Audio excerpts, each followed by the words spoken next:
Good morning. Good morning on this chilly, late autumn morning in the time known to the mainstream churches as the beginning of Advent. Welcome once again to the season of light that appears mysteriously in darkness, of that flash of insight in the drear of confusion and doubt. I'm going to light our little flame and let it burn against a world of encroaching darkness.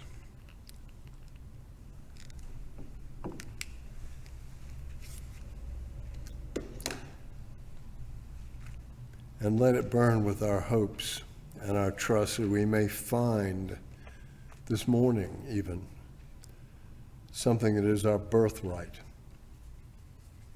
Could that really be this morning? Could we really, honestly this morning, reach something that we've not reached before? Because after all, that's why we've come. That's why we really have come. So let us be happy as we say, welcome to each other. Say welcome to each other, yeah. You mean it, don't you? Yeah.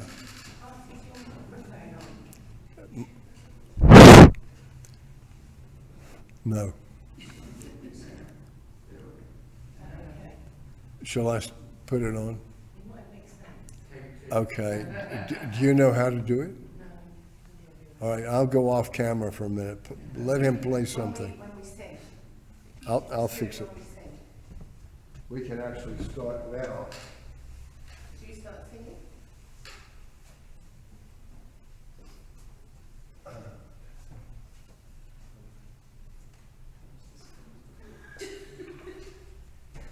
Just talking about it yourselves. So just people.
Thank you. It had blown the circuit breaker this morning, which is why it wasn't working. In case you haven't noticed, I'm a victim of a terrible cold. So don't get near me unless you want. And all of you out there in Cyberland, get away from your screens right now, because I assure you don't want this cold. So I was going to say that we have come, whether we know it or not, hoping for something which is really quite beyond hope. And that's going to be the subject of what we do together this morning. So let us be happy, and let us sing someone's favorite song. Number 280 in the Green Book, Morning Has Broken.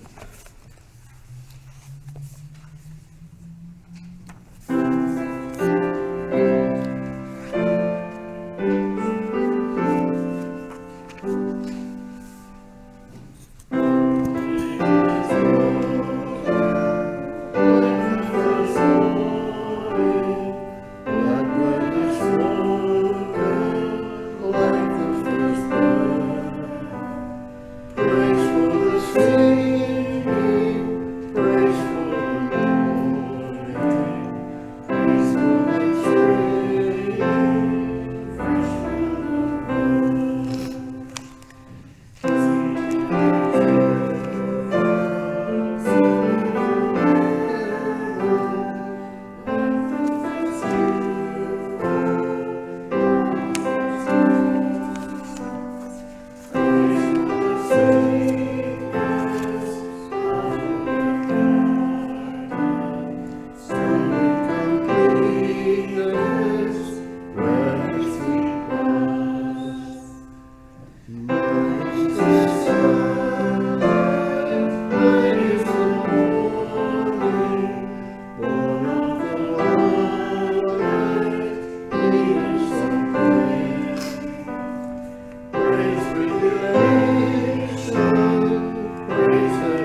Thank you. A few years ago, I came across some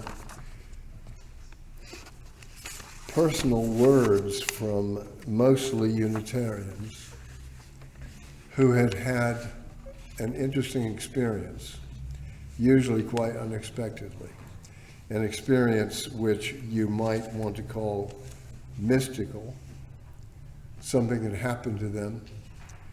And I'm going to read you, I moved this chair over here because I was thinking maybe one of you could read one of them for me.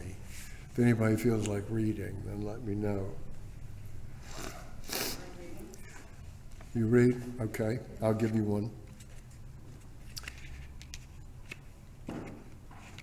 In utter disillusionment with myself and church, I came to the end of my tether in a state of intense inner wretchedness, of such intensity that my mind seemed to be on the point of breaking. I got up at 4 a.m. and began wandering aimlessly in the wooded hillside. This went on for some time until unexpectedly the words of Psalm 130 sounded clearly in my mind. Quote, "And plenteous redemption is ever found in him, and all his iniquities he, Israel, shall redeem." With those words, light seemed to envelop me, and there flowed into my desolate heart such a flood of love and compassion that I was overwhelmed by the weight of it. It was stricken by such wonder and amazement that I burst into tears of joy. It seemed to flow through my whole being with a cleansing and healing virtue. From that moment, I knew that love was the nature of reality. I was fit and well again. The experience is as real today as it was then. The awareness of love fills one's being with tremendous strength. One is weak, but at the same time very strong. It is a very unusual feeling, and that's contributed by someone anonymously. In fact, all of these are. Fiona, would you like to read one?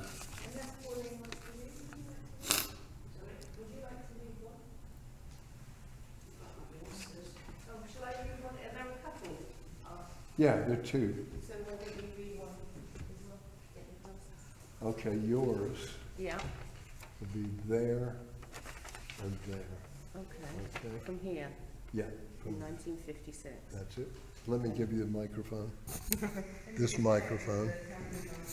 Sorry, everyone in cyberspace, just moving around a bit today. If you sit there, I'll put the other microphone on you. This will be a very interesting recording, I think.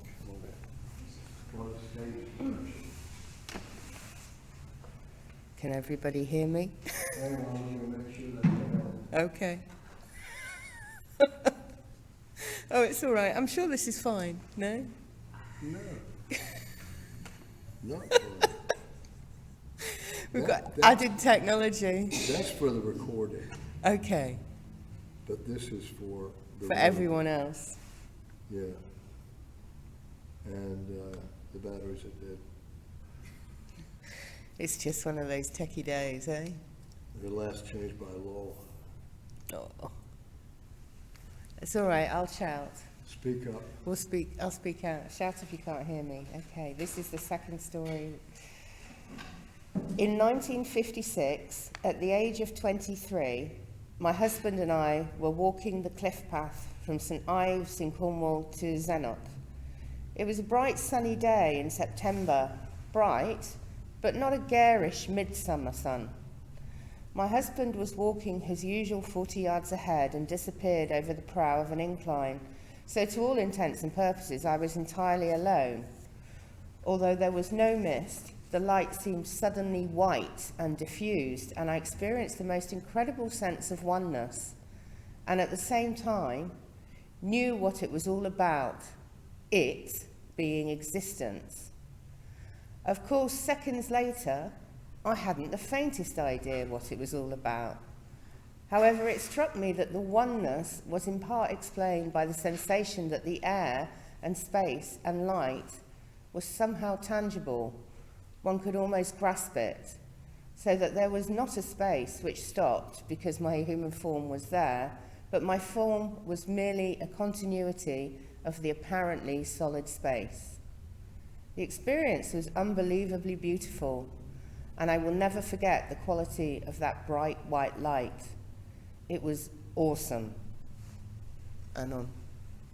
Lovely. Thank you. And the last one for Pauline, yeah? Yeah. Pauline, you want to read the last one? It's an obstacle course, yeah. Okay.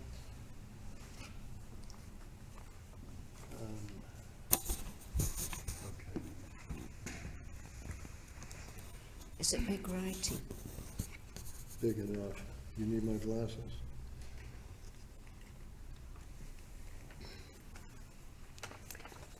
From there? Yeah. I was sitting one evening listening to the Brahms symphony. My eyes were closed, and I must have been completely relaxed, for I became aware of a feeling of expansion. I seemed to be beyond the boundary of my physical self. Then an intense feeling of light and love uplifted and enfolded me. It was so wonderful and gave me such an emotional release that tears streamed down my cheeks. For several days I seemed to bathe in its glow, and when it subsided, I was free from my fears. I didn't feel happy about the world situation, but seemed to see it from a different angle. So with my personal sorrow, I can truly say that it changed my life, and the subsequent years have brought no dimming of the experience. Yeah. Thank you. That was good.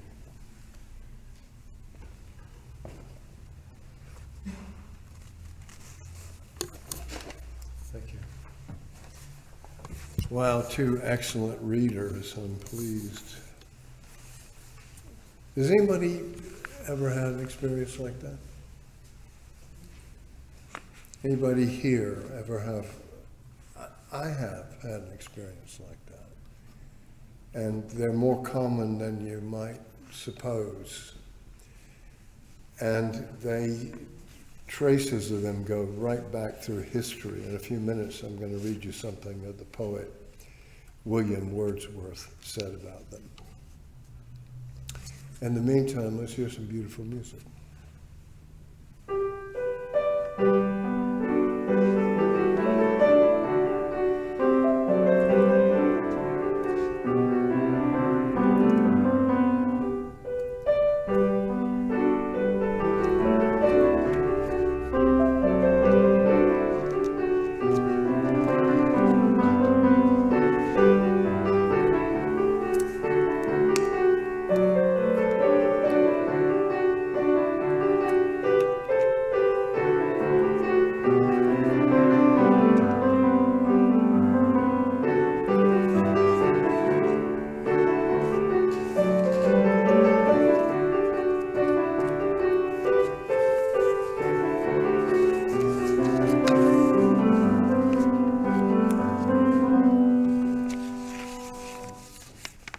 Lovely, thank you.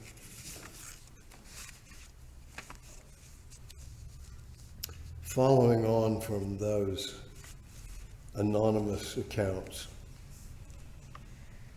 let's enter into the next few minutes with the idea that who knows, something like that might happen to us. We are here where we are meant to be. This time, this place, these people. Let us sense the rightness of this and feel the welcome of this moment, as new as these defiant blooms on the altar, as old as the frozen earth under our feet.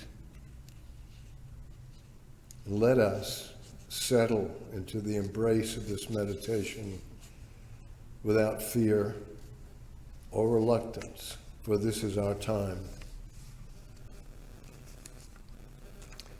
All around us are the signs of the passing of our time. The cold and dark of late autumn is at once familiar and strange. It is the season of inner travel, in which we can view the past days of our lives from a new distance. Those days have flown away from us as we have flown from summer, yet we may feel that none were lost and none were wasted, that all were necessary to bring us here to this moment. In this moment, we may feel the welcoming arms of that now that never ends, that now that can be found in a fraction of time too brief to be measured, and yet a full measure of eternity. In this very moment, we may find that for which we have searched without knowing and without ceasing. In this moment, the reality that hides in the folds of our ignorance may reveal itself and make of our journey an arrival home. And it is here, now, in this moment, made holy by the good silence, that we may find ourselves at last.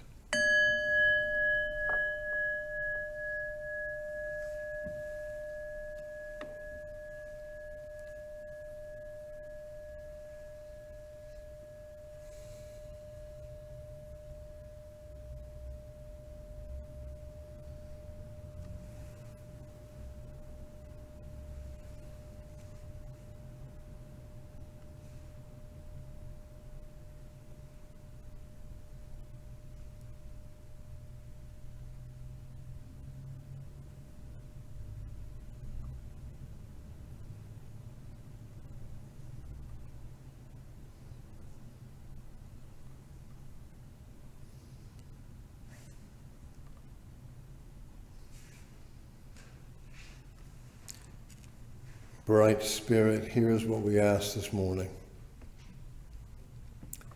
As we huddle in the darkness of the season, seemingly so far from the brilliance of spring, as we cling to each other in the face of unknown new challenges, let us also huddle and cling to you, whom we seek. In the rush and crush of days, we may sometimes feel adrift, far from our own sacred mission in this life that we've chosen. So refresh us today. Give us back our sense of purpose, of confidence, and of worth. If there is darkness around us, let us remember the inextinguishable light we sometimes glimpse in this beloved place. And let us hold it high to serve as a beacon to all who need it. That is what we ask. So be it. Inshallah. Shalom. Shanti. Amen. Well, thank you for putting up with this cold of mine. Let's find a stillness, number 35 in the Purple Book.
Well, those were some interesting accounts by those Unitarians and others about these odd experiences.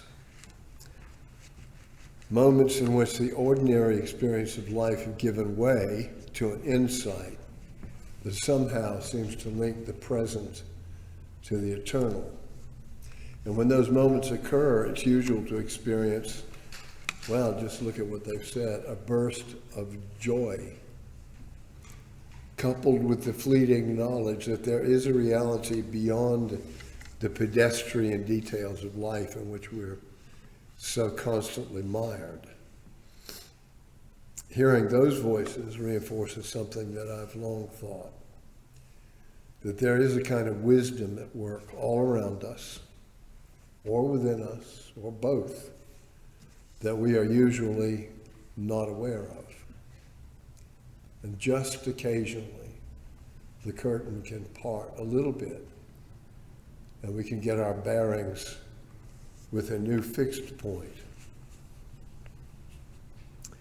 Well, the theologians write books, and gurus and modern-day prophets set out programs of enlightenment for us, the confused, to follow. All kinds of ways you can reach enlightenment and so on, and all that can seem to be over our heads, requiring a degree of, I don't know, cleverness or self-awareness. It's far too complicated even to begin on. But I think the wisdom I'm speaking about isn't over our heads at all. If anything, I think it works under our heads, unnoticed, rarely evident, and all too easy to ignore. And a few years ago, I came across this poem by Wordsworth. It stuck in my mind. In it, he said this really interesting statement. He said, "There are in our existence spots of time." Spots of time. And this is from the prelude to his complete works, published in 1888. The language, yeah, it's, old-fashioned, a bit stilted, but the sense of his words is still clear. And I'm going to read what he says here.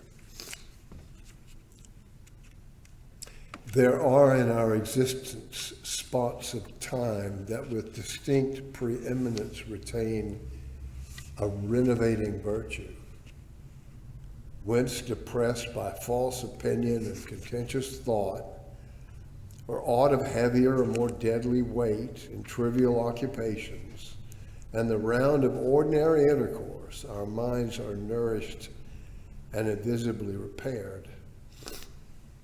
A virtue which by pleasure is enhanced, that penetrates, enables us to mount when high, more high, and lifts us up when fallen.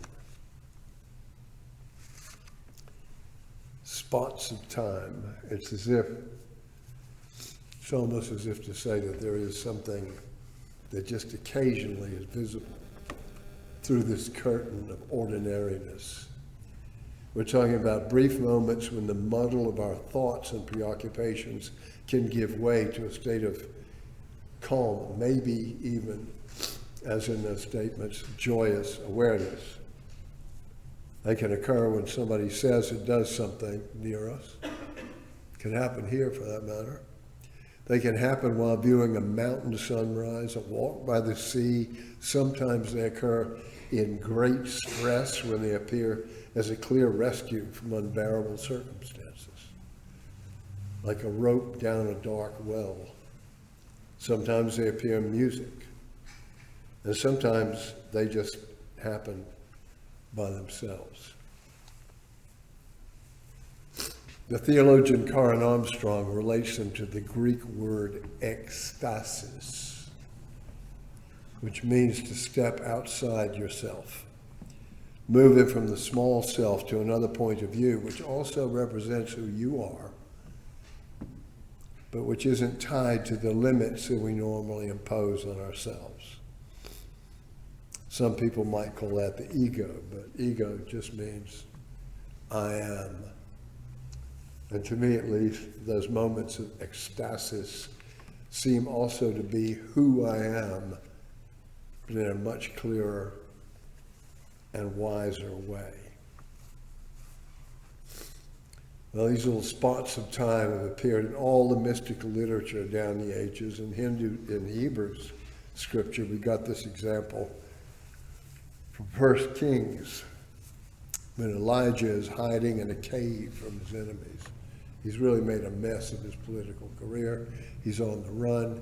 He finds himself in a cave. And he said, "Go forth and stand upon the mount before the Lord." And behold, the Lord passed by, and a great and strong wind rent the mountains and broke in pieces the rocks before the Lord. But the Lord was not in the wind. And after the wind, an earthquake, but the Lord was not in the earthquake. And after the earthquake, a fire, but the Lord was not in the fire. But after the fire, a still small voice. So it seems to be the rule that revelation about life doesn't happen, at least doesn't always happen in those big events. Not all of us are present at the occasion of great storms, earthquakes, fires. But all of us have the ability sometimes to hear the truth, or maybe just the comforting intuition that there is truth to be heard in our ordinary pedestrian lives. One of the things that I love about this job of mine is that I'm often put in situations where things of importance are discussed by people, ordinary people, just by their knowing that I'm a minister. I seem to invite people's reflections on life. Sometimes in the case of barbers or taxi drivers, it isn't all that comfortable. Like the driver who said, "You're a priest, right?" I said, "No." He said, "Yeah, but you're a man of God, right?" I said, "Well, define your terms." He said, "But you pray and all that, don't you?" And I said, "Well, yeah." He said, "Well, you wanted to cut the chase. Don't you think these English girls all dress like sluts, Father?" I said, "You can drop me here."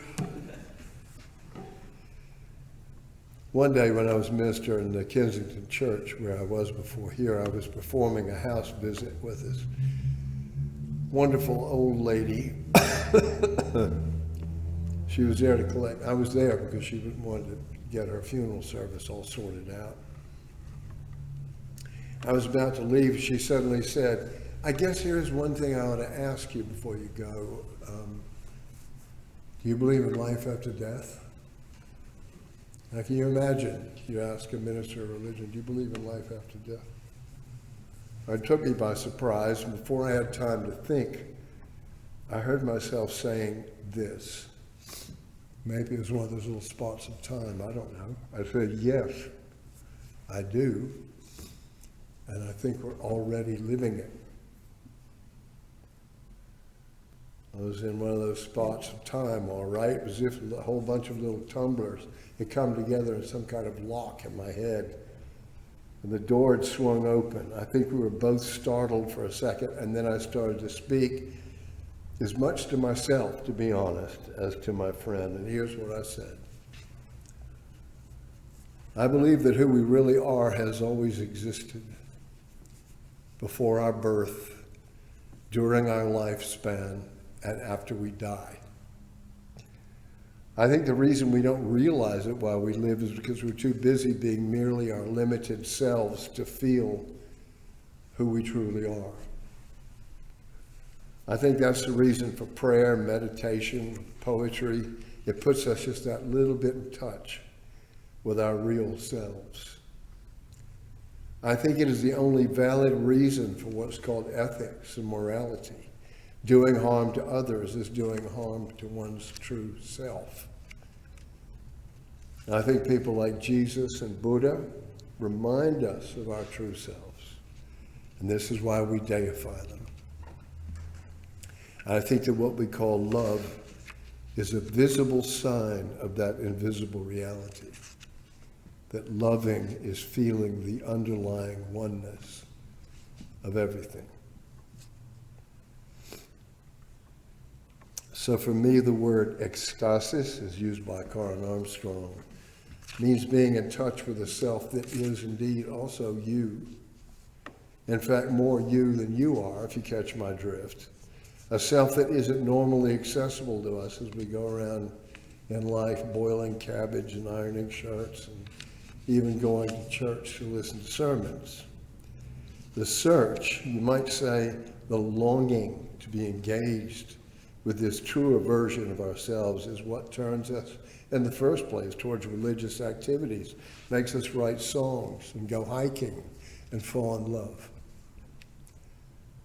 The absence of this contact is what makes us unhappy, makes us sick, creates our attempts at diversion, and forms all our addictions and obsessions and neuroses.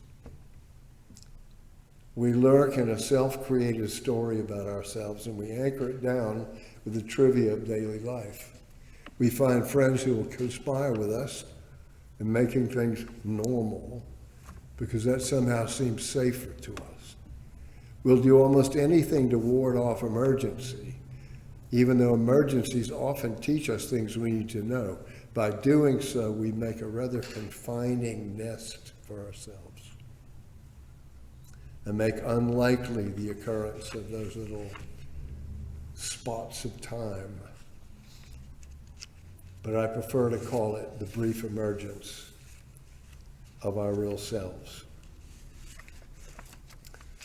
Now, the real expert on finding that still small voice is not the author of a paperback or a meditation teacher. The real expert is, right, you. You're the expert.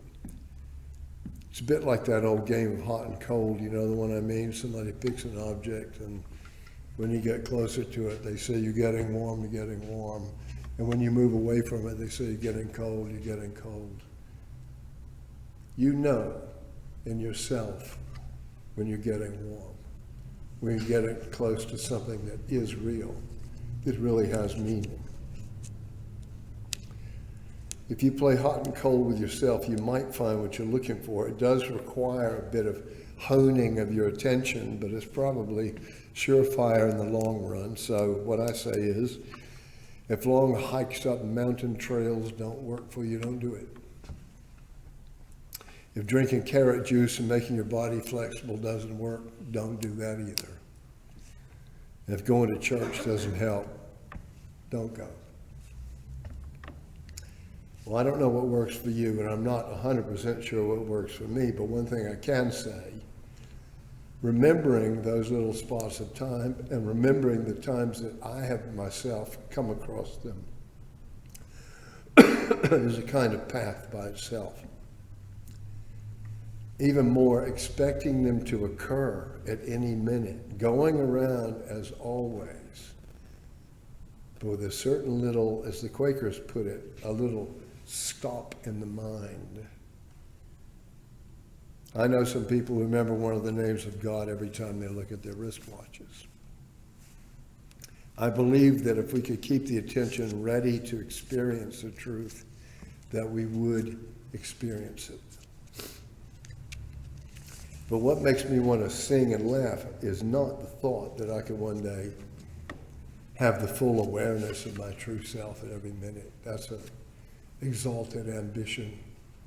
Be a guru, squat somewhere on a mountain, help people. I don't think that's going to happen. What thrills me is this, because I've had my little spots of time, because I know that it is possible to see beyond this ponderous form of reality that demands my attention. I know that when I'm finally out of ideas and projects and ways of protecting myself from illness and old age, I will inhabit that which was so hard to see from here. Well, those moments are a great comfort, but I don't think we have to spend all our time looking for them. For me, it's enough to know that the reality I have barely glimpsed, just occasionally glimpsed, that it exists at all, and to know that it is waiting for me.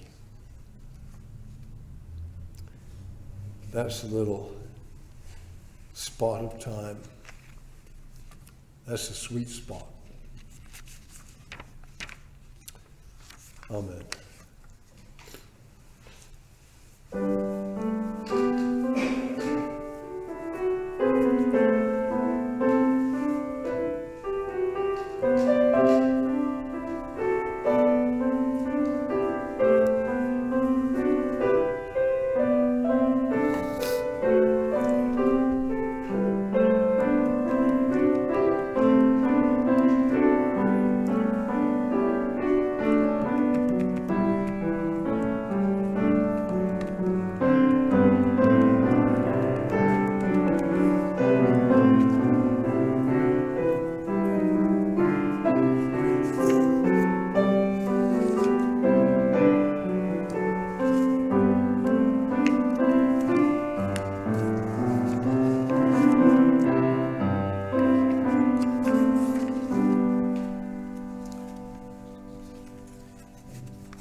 I didn't think I was going to get through that this morning when I got up from this cold, but thank you for your patience.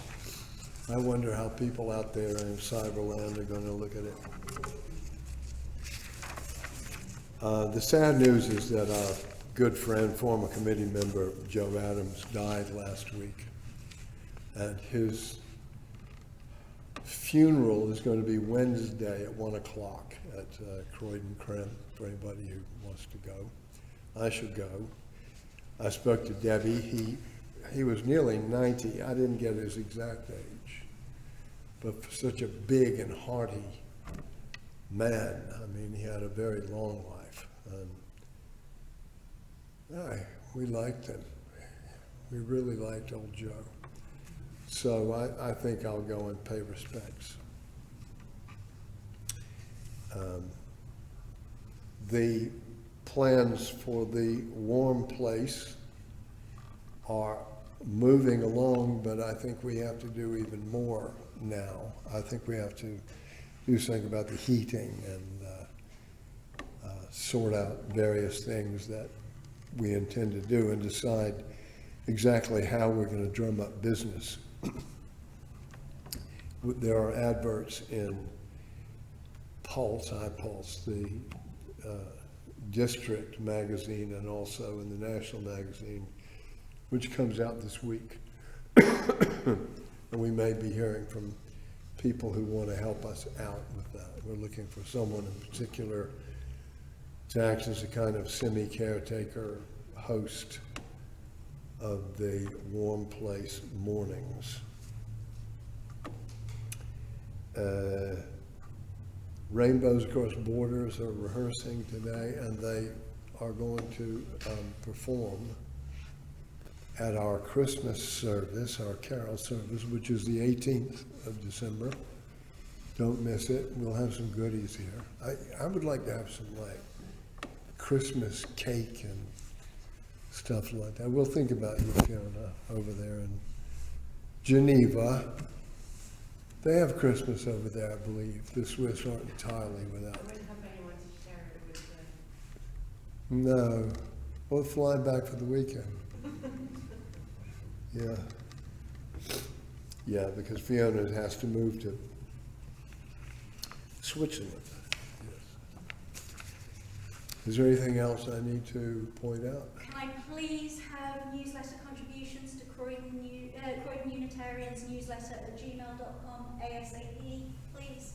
Get on it right now. Give her something right now. Yeah? I'm sure somebody in here can write. I'll write something for you. Okay, when's your deadline? Preferably by the end of next week. End of next week. Okay. Okay, we'll see what we can do. You're a good writer, Will. Let's hear something from you. I'd be interested to get a sort of semi-detached view of things, right? Right.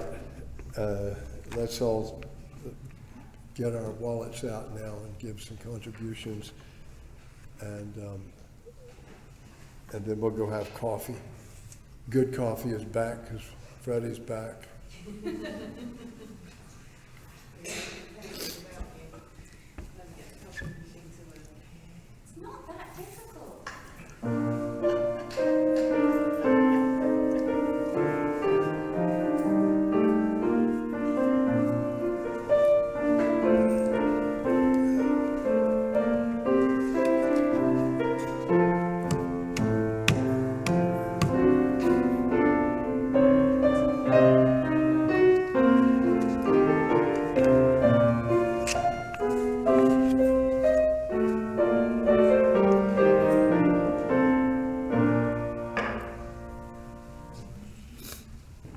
When I was in training for the ministry, I had a mentor named David Dole, who was not just a minister, he was a Jungian analyst. And it was great working with him. And he wrote the lyrics to this song, which is why I play it probably more than I should. Number 210 in the Purple Book, When the Song of Life is Ringing.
Now let's take our insights, bundle them up like the treasures they are, and carry them with us as we resume our journeys. Let us keep them safe. Let us bring them out in times of need, and let us share them with the other travelers on our path. And for this, let us look after one another, because we know we can, until we meet again. Amen.